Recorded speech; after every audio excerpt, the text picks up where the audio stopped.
Hello everyone. आज हम 12वीं कक्षा के इतिहास के एक साम्राज्य की राजधानी विजयनगर के बारे में पढ़ेंगे। लगभग 14वीं से 16वीं सदी तक विजयनगर, जैसा कि नाम से ही प्रतीत हो रहा है, विजय का शहर की स्थापना 14वीं शताब्दी में की गई। यह कृष्णा तुंगभद्रा दोआब क्षेत्र में स्थित है। इसके प्रमुख शासक थे कृष्णदेव राय और इनका शासनकाल था 1509 से 1529। हम्पी के भग्नावशेष 1800 ईस्वी में एक अभियंता यानी इंजीनियर तथा पुराविद कर्नल कॉलिन मैकेंजी द्वारा किया गया था। Colin McKenzie east India company में कार्यरत थे और इन्होंने इस स्थान का सबसे पहला सर्वेक्षण मानचित्र तैयार किया था। विजयनगर साम्राज्य की स्थापना दो भाइयों ने, हरिहर और बुक्का द्वारा 1336 ईस्वी में की गई थी। विजयनगर साम्राज्य के शासक अपने आप को राय कहते थे। विजयनगर शासकों के दक्कन के सुल्तान तथा उड़ीसा के गजपति शासकों के साथ संघर्ष हुए। इस काल में शासक अश्वसेना के लिए, घोड़ों के लिए अरब व्यापारियों पर निर्भर थे। विजयनगर मसालों, वस्त्रों, रत्नों के बाजार के लिए प्रसिद्ध था।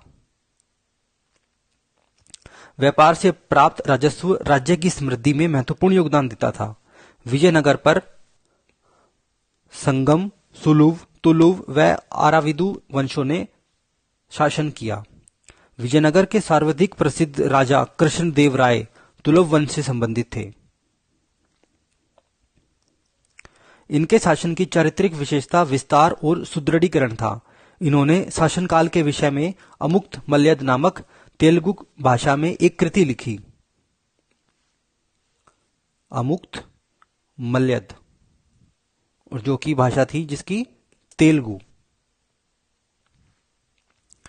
विजयनगर शहर की विशाल किलेबंदी की गई थी। अब्दुल रजाक के अनुसार इसे 7 दीवारों से घेरा गया था। इनसे शहर, कृषि क्षेत्र और जंगलों को भी घेरा गया था। कुएं, बरसात के पानी वाले जलाशय तथा मंदिरों के जलाशय आदि संभव सामान्य नगर निवासियों के लिए पानी के स्रोत का कार्य करते थे। सबसे प्रभावशाली 2 मंच हैं, सभा मंडप और महानवमी डिब्बा। राजकीय केंद्र में सबसे सुंदर भवनों में से एक है लोटस महल। नायक सेना प्रमुख थे। उनके पास सशस्त्र समर्थक सैनिक होते थे। अमर नायक सेना के सैनिक कमांडर थे। विजयनगर में 2 प्रसिद्ध मंदिर, विरूपाक्ष मंदिर एवं विठल मंदिर। हजार राम मंदिर विजयनगर के राजकीय केंद्र में स्थित है। दक्षिण के मंदिरों के ऊंचे द्वारों को गोपुरम कहा जाता है।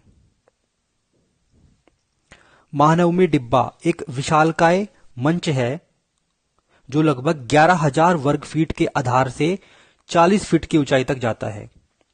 शहरी केंद्र की सड़कों पर सामान्य लोगों के आवासों के कम साक्ष्य मिलते हैं। पुरातत्वविदों के कुछ स्थानों में परिष्कृत चीनी मिट्टी मिलती है। उनका सुझाव है कि यहां पर अमीर व्यापारी रहते होंगे। पुर्तगाल यात्री बाराबोसा के अनुसार सामान्य लोगों के आवास छप्पर के हैं, पर फिर भी सुदृढ़ हैं। व्यवसाय के आधार पर कई खुले स्थानों वाली लंबी गलियों में व्यवस्थित हैं। जल संपदा, तुंगभद्रा नदी उत्तर पूर्व दिशा में बहती है। विजयनगर की भौगोलिक स्थिति के विषय में सबसे चौंकाने वाला तथ्य इसी नदी द्वारा निर्मित प्राकृतिक कुंड है। शहर के चारों ओर ग्रेनाइट की पहाड़ियां जो करधरनी का निर्माण करती प्रतीत होती हैं। कमलपुरम जलाशय एक महत्वपूर्ण हौज है जिसका निर्माण 15वीं शताब्दी के आरंभिक वर्षों में हुआ। इसे नहर के माध्यम से राजकीय केंद्र तक भी ले जाया जाता था।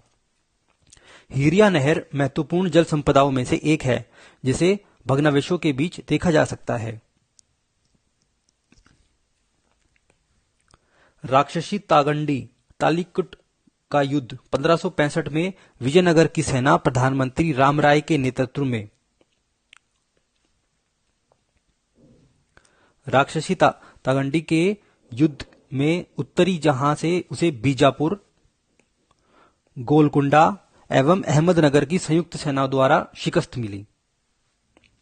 विजयनगर साम्राज्य में आने वाले यात्री अब्दुल रजाक फारस देश से थे, निकोलो कोंती इटली, डोमिंगो पेंस पुर्तगाल, फर्नाओ नूनीज पुर्तगाल, बरबोसा पुर्तगाल और निकितिन रूस से।